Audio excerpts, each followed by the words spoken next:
of a long line of worthy trenchless icons.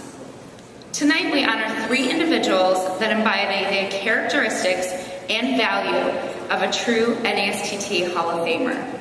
The countless contributions from each of these inductees has been indispensable to the trenchless industry, NASTT, and our No-Dig Show.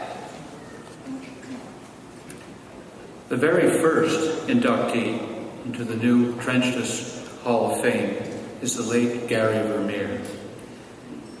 Gary was a unique visionary, the inventor of much of the horizontal directional drilling equipment that we see today. And the name Vermeer has become synonymous with trenchless technology. We are extremely proud and honored to have Gary's daughter Mary and her son-in-law, his son-in-law, Dale, this evening to accept this award. May I introduce Mary Enrica.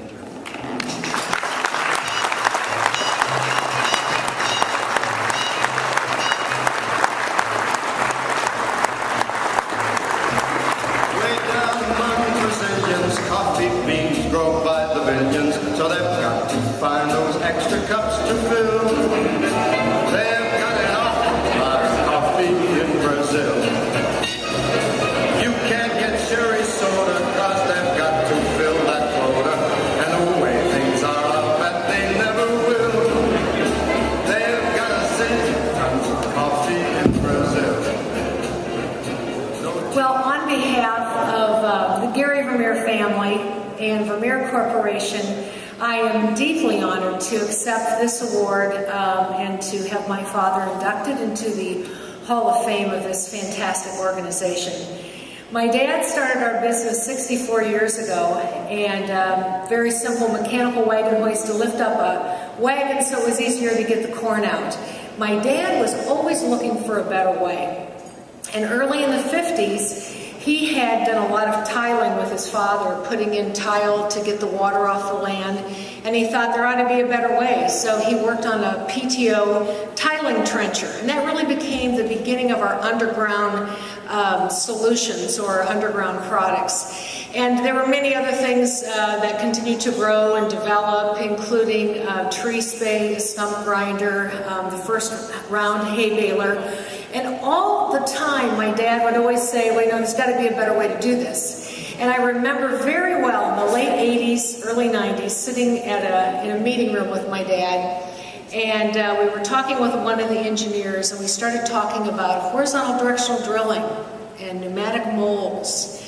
And I remember my father saying, you know, I've always thought that if there was some sort of instrument, like a mole, like a natural animal mole, but you could direct it, then you'd really have something.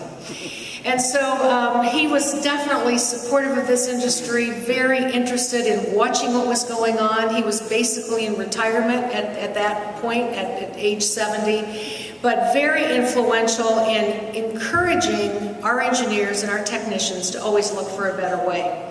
My dad had another, what I would call Garyism, that he would use a lot, and he would say that if 50% doesn't fail, you're not trying enough things.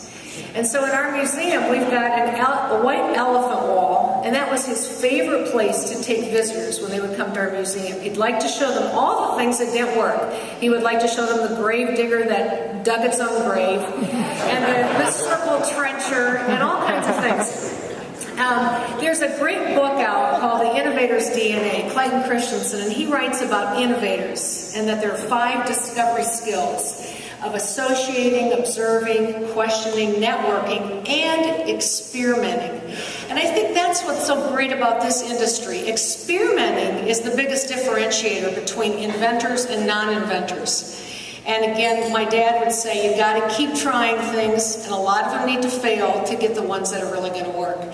So I also know that my dad would want me to say this. I want to applaud and acknowledge all the pioneers that have been in this industry. So many pioneers who have done so much to take this trenchless technology and bring it to new levels year after year. I'd also like to acknowledge and congratulate all the award winners who are being recognized this evening and also throughout this convention. And I also want to applaud the NASTT for your focus on education and on students and scholarship. And I'd like to just end with a thought that my father shared when he received an award for junior achievement about 20 years ago.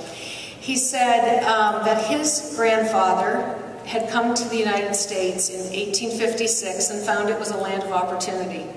And he said his father, or my grandfather, also was a farmer and found that there were good things to be had in farming in Iowa, but he also got a law degree from the University of Chicago by correspondence. And he was able to use that. So he had found this country to be a place of opportunity. My dad was able to start a manufacturing company. He would often say, I'm really a farmer. This factory is just a hobby, but the hobby grew bigger than the farm. But he knew, too, that it was an opportunity to grow a business, to add jobs so that other people could fill their dreams and they would have opportunities. And certainly, my dad said, as I look forward, I hope that my grandchildren and great-grandchildren will continue to find this country, and I'm going to say North America, as a land of opportunity. And so I would just like to paraphrase that a bit and say that I believe this organization is really a great place for young people and students and aspiring inventors to find the support and the encouragement they need as they look for better ways in the future and as they find their opportunities. Thank you very, very much.